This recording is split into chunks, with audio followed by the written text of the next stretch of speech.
ากาศดีดีเกินมันนี่ดีเกินดีเกินมาแต่งานนะกูวันไปกัน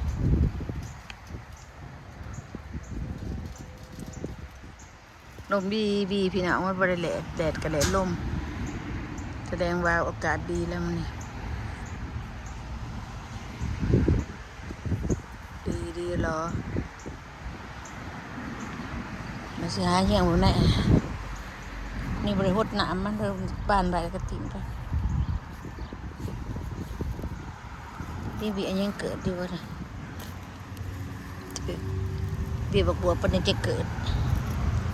นี่เป็นบีอันหนึ่งบอกเบียบอกบัว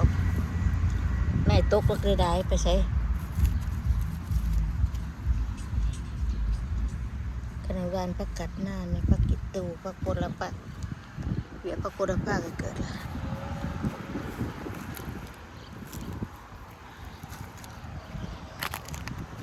ผักกิเดินคนนี้จะเกิดอยู่วะจะได้กินอยู่วะนี่ผักกิเดินพี่น้องมาตะวันป่าเดี๋ยวตัวนี้ปงนี่ตัวนี้สิติดอย่างนี้อันนี้มันคือว่าบิดเชงอยอยู่นี่สิแต่กินอยู่วะนี่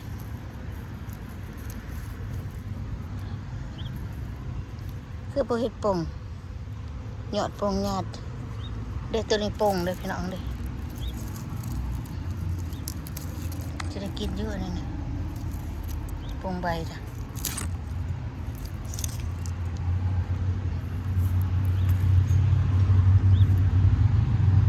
เอามาปง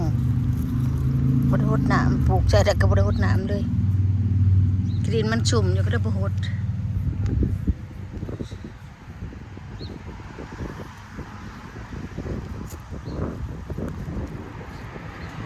เด็กขนมชิดองเด็กคืออันFCบอกมีนมาว่าเล็ดยอดอันนี้อันดอกมันนี่นะมันหัวใหญ่แต่ใบหัวใหญ่ได้พี่น้องปีกายขนมปลูกหัวบักใหญ่ๆเด้อดองเด็ดเบิ่งนี่ต้นชิเล็ดได้บ่ได้เอาไปตัดมาเนาะไม่ตัดมันนี่บอกก็เอาไม่ตัดก็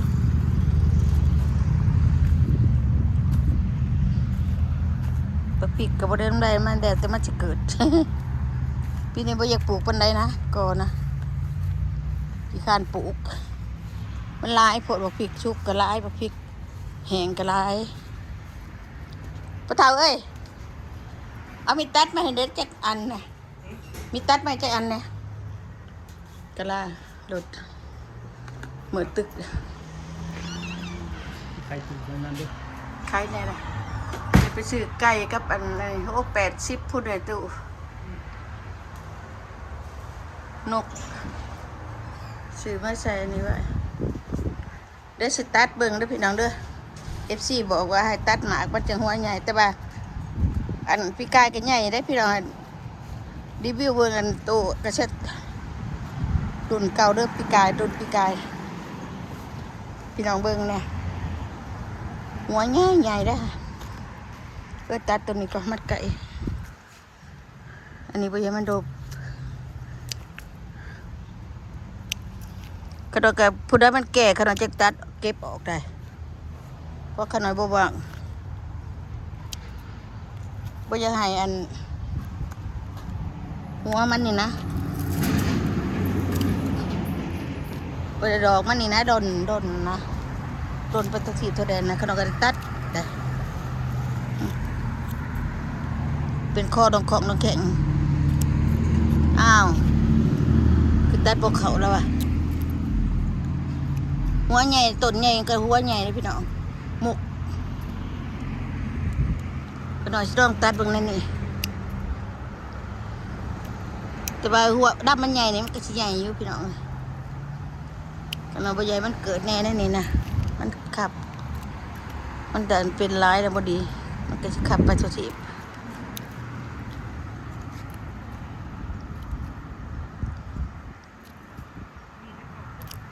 จังวะMC มีนบ้าให้ข่อยตัดดอกมันดอกเบิ่งบ่อยากให้มันนั่นตัดเอาเบิ่ง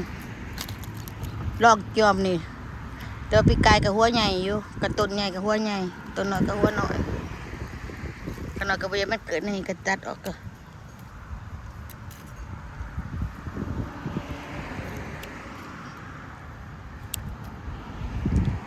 สิข่อยมีนมาบอกว่าให้ตัดจังหัวใหญ่ว่าซั่นดอกเมืองได้ปีนี้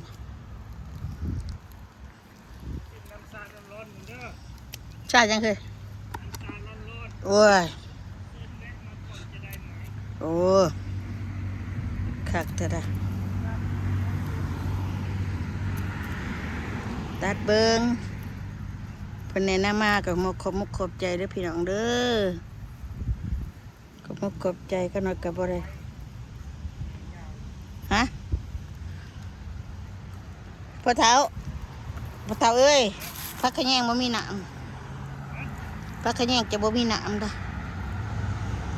จะว่าสิเอามาใส่เมื่อวานนี่จะก็บ่เอามาเนาะ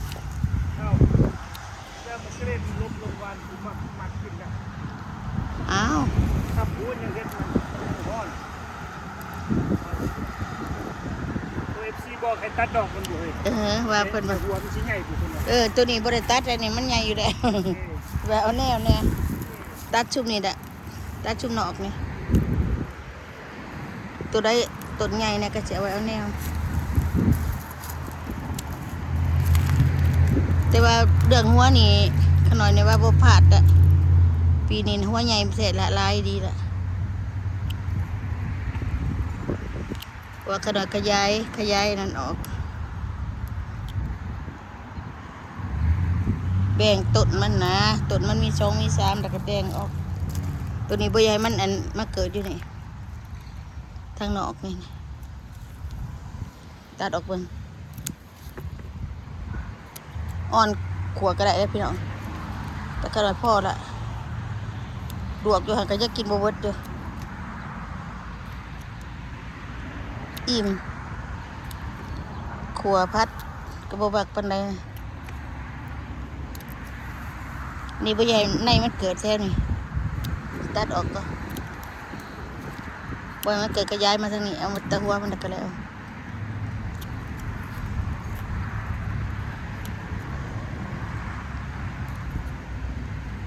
หัวมันไปกินจนปีกายก็หากะสิเบิดอยู่เด้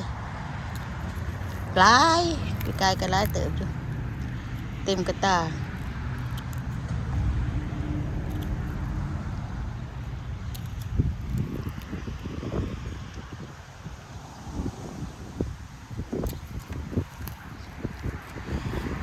บ่ใหญ่มันเกิดแถวนี่ตัดไว้แต่ก็ปีก็มันแก่แล้วสิเก็บน้ำบ่ทัน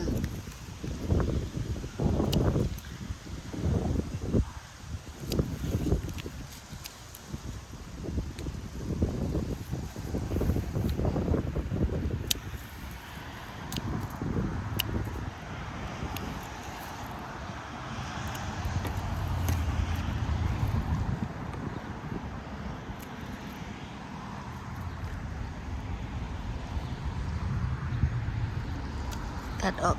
เอ้ย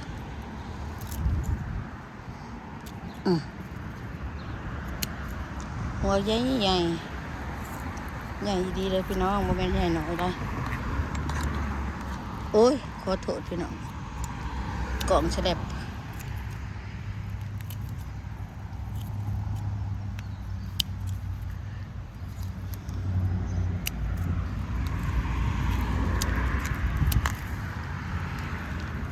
ขน่อยมักมาอยู่สวนสิลมดีบีดุมบี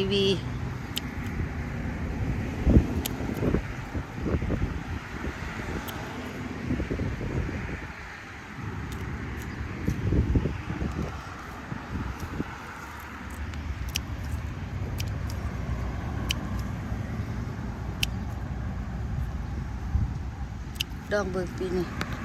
โอ้มีน้ำได้เหยอะสดๆเลยซีเมนต์ควบFCว่าเอาอยู่นี่นะมีน้ น้ำเหนียวสดๆอยู่ดอกมันอ่อนเลยพี่น้องแค่ว่าขวดอยากเย็นก็โอเคเลยนี่หอม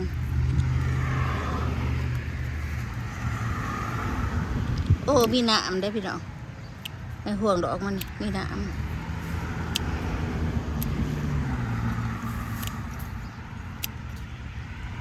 ตะกี้เขาหน่อยก็เอามาปลูก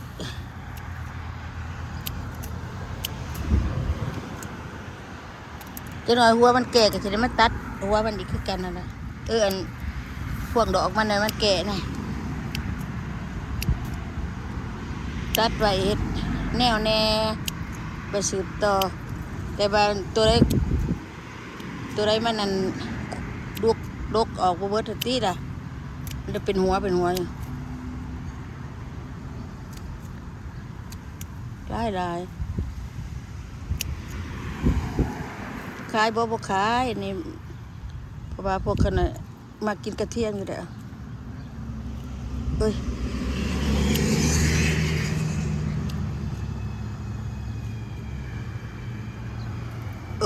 ตายขอโทษพี่น้องคือประเมินขนาดนี้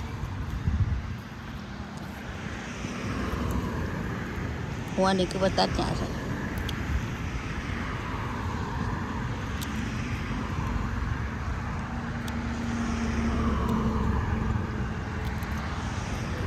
ตัดปงงแง่ๆนี่บอกเนาะตัดปดนี่มันนี่ตัดพี่มันยังขาดฮะ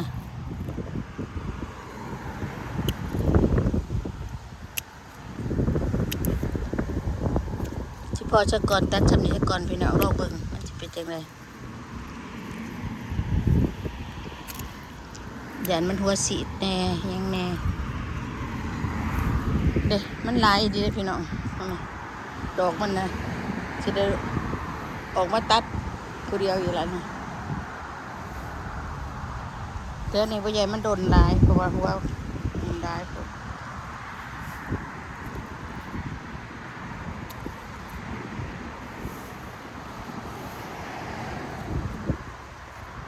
ต้นน้อยมันหัวจีบลายผล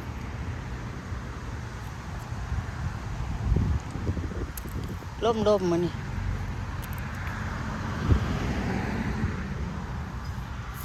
หัวตัวนี้ก็ดอยดกแต่เป็นยังอ่อนๆผุนนั้นน่ะดกเอาลับมันถิ่มมันลายก็ลกถิ่มตะกี้กองหมักได้ลายพัวเป็นฮุบสกีอย่างเบิดติบอกฮุบสไตล์ขี้อย่างเบิดติบอก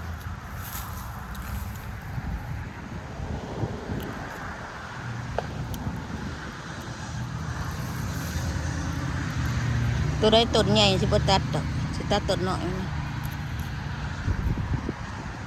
เป็นยักษ์ยังบ่ตัดเพราะว่ามันสิใหญ่อยู่แล้วมันต้นใหญ่หัวใหญ่อยู่แล้วตัดหัวเนาะต้นน้อยนี่นะแต่ปากกาตึงบ่คู่หัวได้พี่น้องตึงหอมอีกบ่ได้ใส่สังมันบ่ได้ชนกับอีสังมันเราปลูกหัวจิ้งไข่ปีนี้หลายนี่ปลูกหลายต้นหน่อยสิตัดถิ่มเพราะว่าบ่อยากเก็บตัวมันนี่แหละเก็บอันดอกหน่อยมันนี่แหละต้นใหญ่เลยจิป้า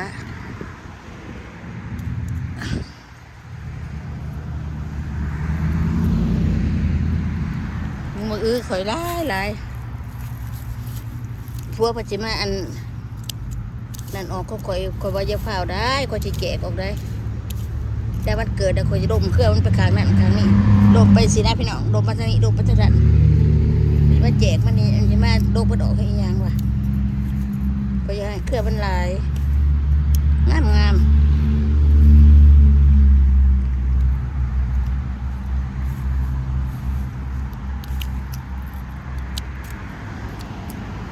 นี่ก็แมนบักอันนี้ก็ได้บักกันได้แบบกระโดดก็ได้ปลูกลายแบบตัวเพิ่งเนี่ยตัวนี้กับมันอีกแบบหนึ่งตัวนั้นบ่เกิดอ่ะตัวนี้ก็เกิดลายก้อน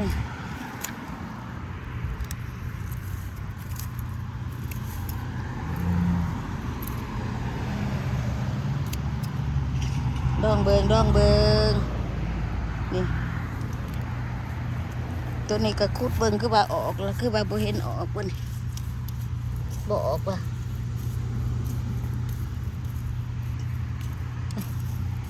เกี่ยเบิงคือบ่เห็นในบ่ออกเดี๋ยวจะบักบัวมาใส่ได้ได้แล้วเด้อ3 คุมพอละจะมาบัวมาใส่แบ่งมาบัวมาใส่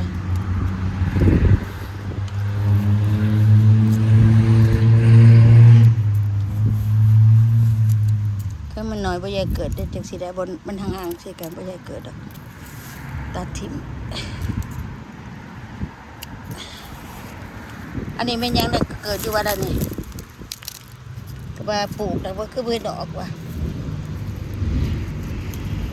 บางน้อยบ่ได้ว่าบวบเลยบ่เห็นเกิดว่ะบ่เห็นแนวแล้วที่แบ่งบวบตัวนี้มาใส่ลายดีนะบวบเหี่ยวเลยอันนี้บักผักมี2 เบี้ย2 เบี้ยเดี๋ยวก็กินบ่เบิดหรอกคันมันสิเกิด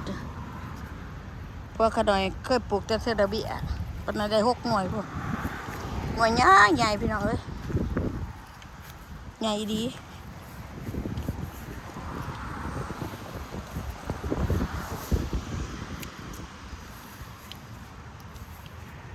นี่สิปงอยู่ว่านี่เนาะบ่ได้เอาเข้าห่มเพิ่นก็เดือดตัวนี้สิเอาเข้าในเด้สิเอาขี้ดินมาใส่อยู่เนาะคำก็คือสิมาเอาขี้ดินมาใส่เพิ่นตัวนั้นคือปงตัวนี้คือบ่เฮ็ดปงว่ะปงคือกันบ่นี่เนาะปงอยู่สิเอาขี้ดินมาใส่ก่อนเพราะว่าพักอีเดือดนี่ขน้อยมากขัวมักพันแหนมพันหยังคนเราก็มัก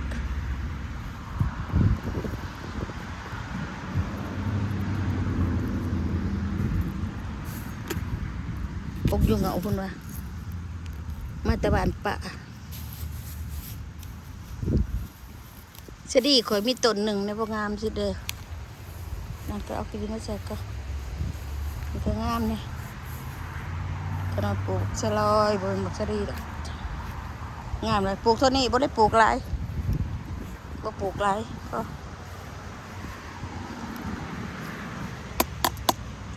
แตกหรือบ่พักขยะไปนี่นะ